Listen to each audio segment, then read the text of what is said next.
Hello tubesters, it's Gav. Welcome to another one of my videos. Today it's looking at a 150mm British infantryman from Operation Banner, Northern Ireland.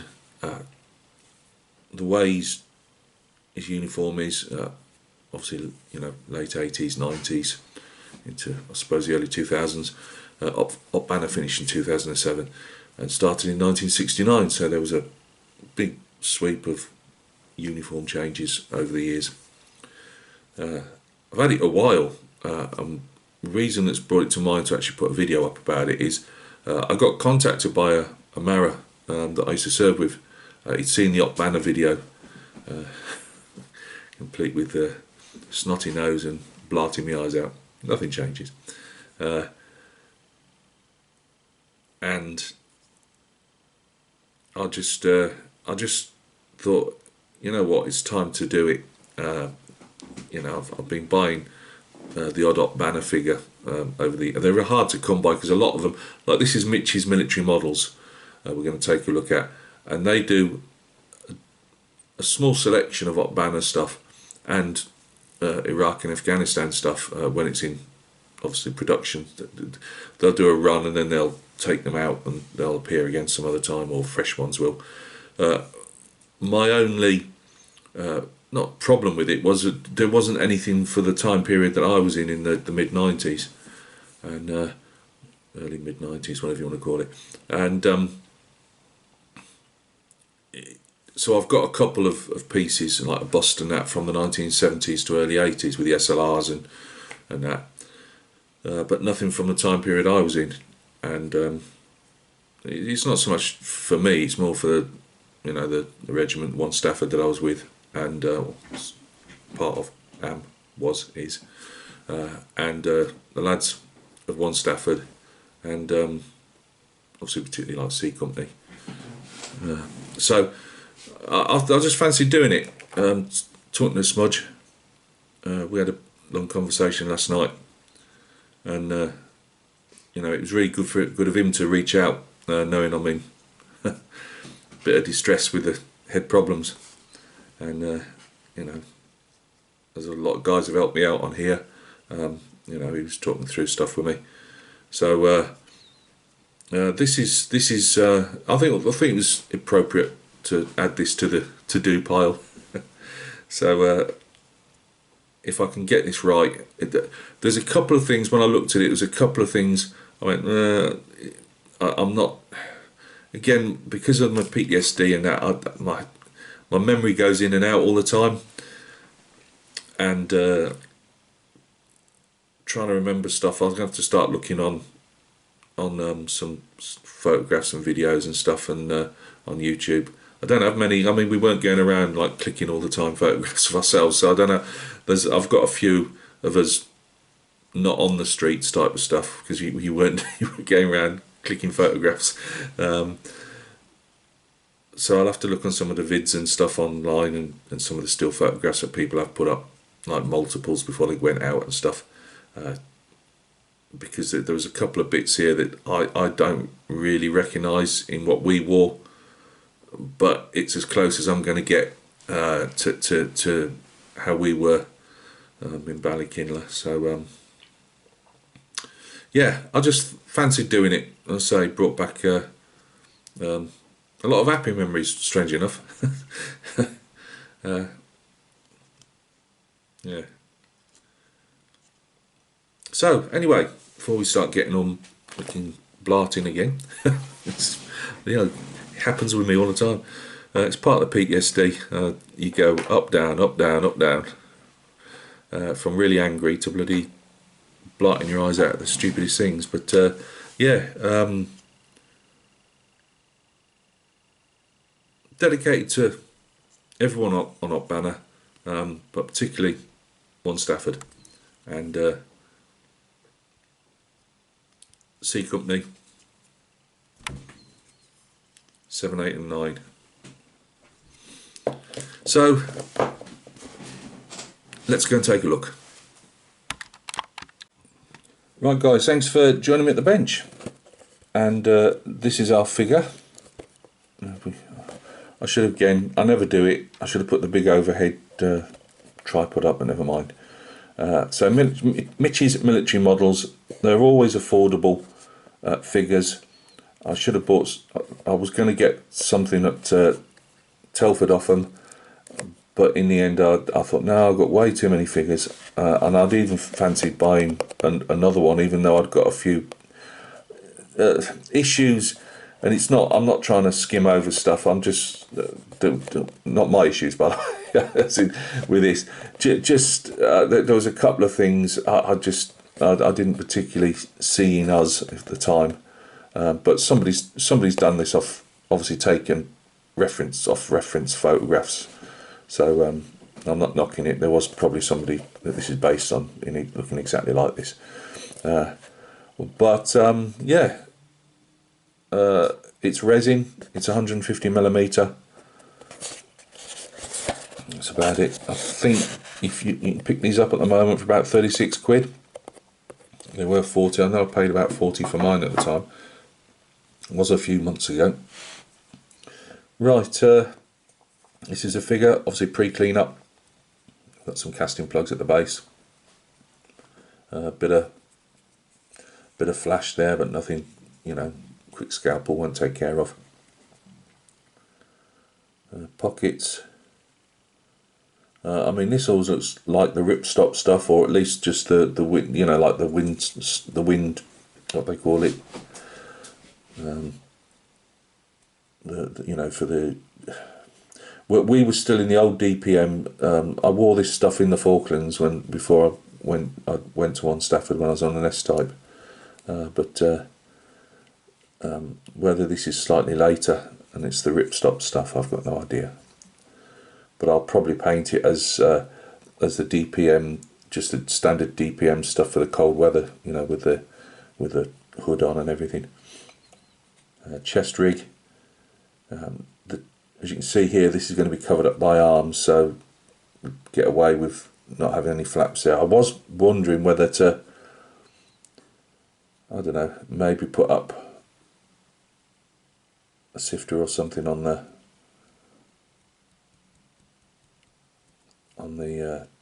you know, the you know, we used to obviously carry them in pouches and whatever.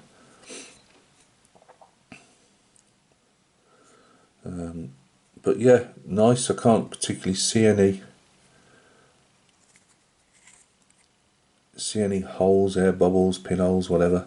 So yeah, nice. You know, usual pose. You can say he's just at rest, or he's just taking a step forward. I'll put him on a little base of some description. There's pros and cons wearing chest rigs. They were good for like later on driving the snatches and that, because you weren't sitting back on bloody pouches around your kidneys all the time. But I always thought they could be a bit constricting around your chest when you had to move fast. So it was weird. I probably tended to favour the old standard yoke, you know, with the pouches round. But I did wear them from time to time. So that's that. As I say, there's nice details on. You know, you've got some little tie-offs there. Some details around there. No particular stitch details or anything. These would be like I don't know what to call them. They're not like the old 58 pattern webbing type of thing. You know, what they called it, canvasy type stuff. You know, it's like a plastic stuff. But that's that. Not important face. Fairly nondescript. As he's got his helmet on, he'll probably end up with camo on as well. Now he's got his cap comforter on by the look of it under there, which again he's probably been it's been off a photograph probably, but I don't remember ever wearing it at the time. The other thing was the helmet cover. There's no like bungee straps for the, well, not bungee straps, but you know, like elasticate. There's like normally an elasticated webbing that's stitched onto the to the helmet cover itself for putting foliage in, camming up. Not something we did particularly in Ulster, but obviously it was a standard rig for normal operations as well. So that's missing, and we'd normally have not always, you can see 1,001 photographs and everybody's different, but a lot of us, depending on your platoon sergeant or SOPs from the company or the battalion, we'd normally have just a black piece of elastic tied or sewn on that we've done ourselves, and that's where if you had to put your respirator on, quite often obviously you can't get your chin piece back on, so you pull this elastic down, it would just keep your helmet on. Again, not that I ever had to wear a respirator over there, but that was still on there. So yeah, face is nice enough. No problems with the face, and as I say, because he's in helmet, going to end up putting some cam cream on him. So any nice facial painting I do will disappear under cam cream. Hey, never mind.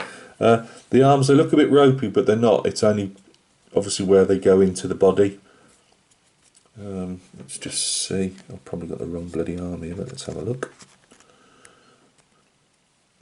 That's the right one. So fairly decent fit. It's very rare that you'll get one that will actually be 100% fit. I mean, that's actually really decent, but need a bit of filling and just a bit of blending in before you start painting. Put a pin in it, rather than that's what I do anyway. Don't just glue straight to the arm, because with CA glue, super glue, you've always got that chance of the arm coming off at some stage. So I'll put a small pin in that. The other side has got a casting. I thought one of them had got a casting plug, paw plug there, but obviously that goes somewhere, somewhere around there. Now the thing that I thought was a major letdown, just for me, was the SUSAT. It's very, very simplified, and it's a shame, because the rest of the rifle isn't that bad. I mean, we've got big chunks out there that'll have to be filled in, but that's not massively difficult. And that's a casting plug there. It's not obviously anything to do with a rifle, it's just a casting plug. Same here. But the SUSAT is very simplified, which is a shame really, because the rest of it's in decent nick.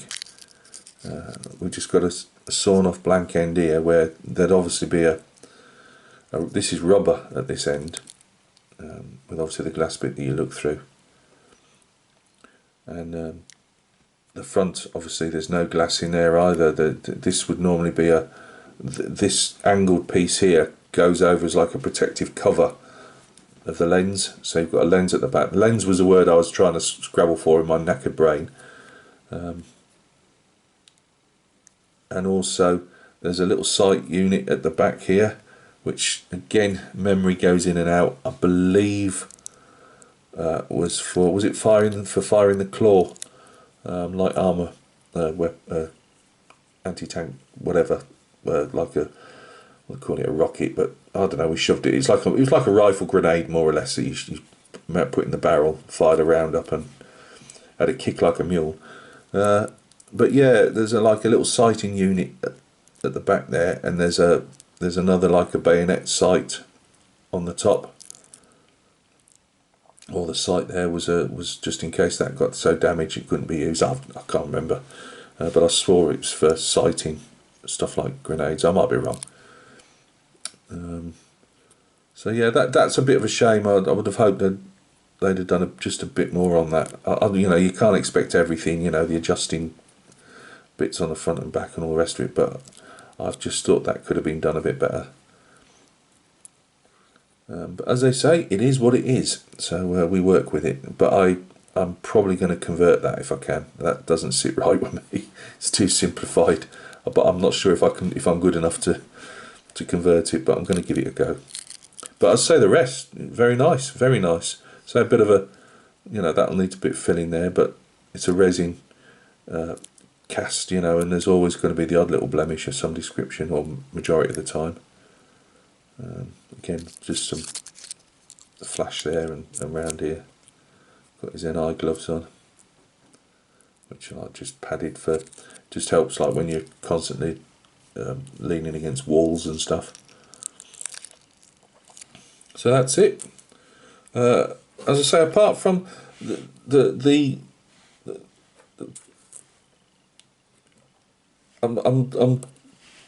never had I've only had a couple of figures off them, but lovely figure, lovely cast, nice enough pose, got no problems with that. As I say, I'm not 100% sure with this cover, but I can't see that the sculptor I would have thought they'd have been working off photographs. So this would have been, somebody was wearing a helmet cover like that, I take it. Just that I don't remember any of us ever wearing helmet covers without the cam elastic on for putting, bits of vegetation in and stuff. So that'll be something else I'll have to look on and see if I can convert. So somebody's done a really nice job, and then Gav's going to stuff it all up now with a ropey conversion. And as I say, Susat, I just thought you've done a really decent job on the rifle as a whole, but I just think the Susat was just overly simplified. I don't mind simplified too much, but that was slightly overly simplified. If that makes sense. But I would I buy this again? Yes, I would. There aren't many Op Banner figures out there that are for this period in time. You can get really expensive cold cast bronze ones and that. And yeah, if I was doing this for somebody, I'd be charging them a decent price to do it. But I don't want to buy £130 odd cold cast bronze and then paint it, because I'm not one for the, like the presentation figures they give a lot of the guys, and especially the head sheds and that when they're leaving. Great, but it's almost like having this, I could just paint this bloody bronze or brown or whatever. It doesn't reflect, it doesn't bring to life, whether it's this figure or a figure from Iraq, Afghanistan, World War II, Korea. It doesn't matter. It doesn't bring the Toms to life. So yeah, Smudge, if you're out there, this one's for you, Marra. Thanks again for getting in touch. It meant a hell of a lot. And that's the barrel, by the way. Again, probably have to drill that out as well. Kind of something like that. So that'll have to be drilled slightly to obviously give an open appearance. But I'm still happy with the figure. As I say, just on that one arm fits really nicely. I don't think it'll be a problem on anything apart from that. There's just a couple of things that, as I say, I wasn't 100% with. There is a small, just notice there's a small hole there, but that, again, skimmer filler, that's nothing. It's got standard Mod 90 boots on by the look of it, not the the Gore-Tex ones. I was found one of them Gore-Tex ones, they always filled, you'd be crossing water or whatever, and yet they were toasty, but they'd fill up with water and you couldn't get it blooming out. I actually preferred my standard boots, because yeah, you got wet feet, but they did run out after time. Yeah, looking forward to it. So thanks for stopping by and taking a look, guys. I didn't say it at the front, but I'll say it now if anybody's listening. I don't want any negativity because it's Op Banner. If you're on the other side, I get it. I genuinely do.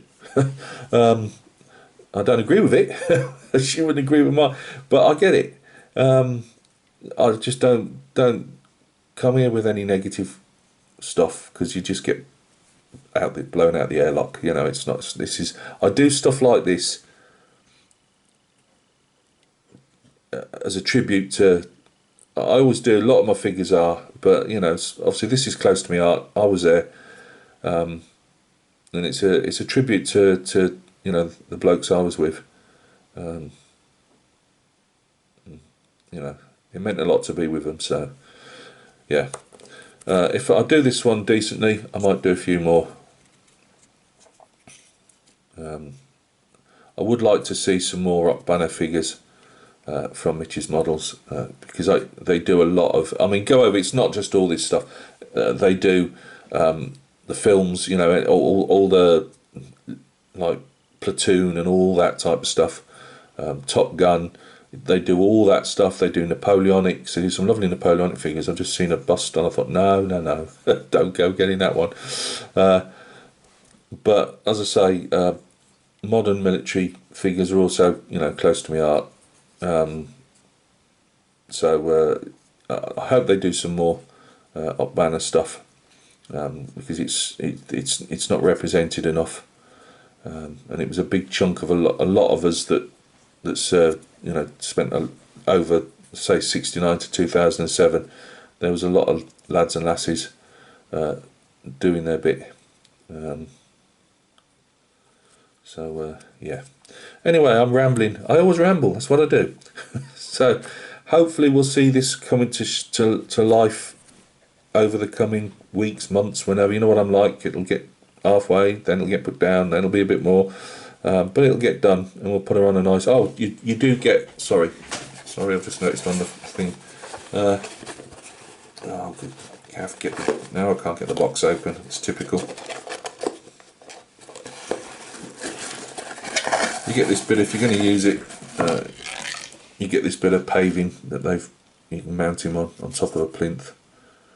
If you just want a simple bit of, you know, pavement. So thank you very much for stopping by and taking a look. Coming up on videos, what have we got? So as usual, we've got an update on my scratch built. I've done a lot of work to her recently. HMS Avenger, Type 21 Royal Navy Type 21 frigate. So like 1970s to 1990s, early 2000s even.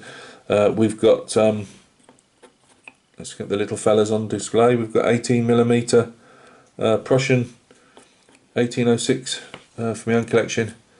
What else we got? I've got a couple of kits, as I say, car kits coming in. One will be with me today or tomorrow, and at last we can put Sean out of his misery, on one of them anyway. And there's some other stuff as well, which for the moment my head's a bit knackered and I can't remember. So yeah, more videos coming. Enjoy your day, enjoy your week, and thanks to all your support. It's been brilliant. You know, with the channel, whatever I do, you know, you're in there with me, so I really appreciate it. And again, Smudge, thanks for, you know, going out your way to see if I was all right. That you know, when you're out there, it's nice to know that somebody's bothered to come and find you. So thanks a lot. Take care, everyone.